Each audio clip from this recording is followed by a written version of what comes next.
السلام عليكم ورحمة الله وبركاته. halkan waxaan ku qabanayaa maaseero kooban oo ka hadlaysa dareen iyo waano ama qof isagu iska hadlaya waanana wada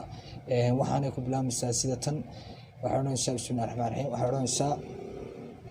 waxaan ay nin hoodalahan ka ruux ka taajira hagrashada midkii neceb hawo beena aan baran shaydaan hoggiisiyo hoygiisa aan gelin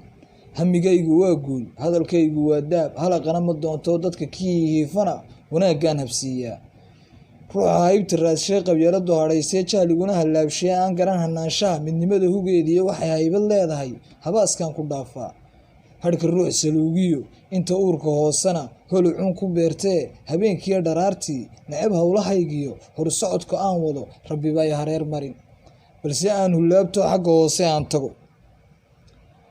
waqti waa halkiisee riyadaan hagoogiyo waa hore waxaan tabay haddaan keeno caawana haantana bal aan culo cishqigana hal iyo labo hadda aan idhaahdee qalbigaagu yuu hanan ruux jacayl huruufo jaray hodanka uu yahay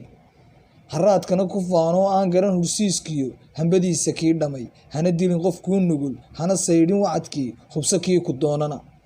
haddaad diiddo waanada hadda waad ilmaynoo hadhowtaad baroor iyo hay dhaafin maantana hooy aad ku seexani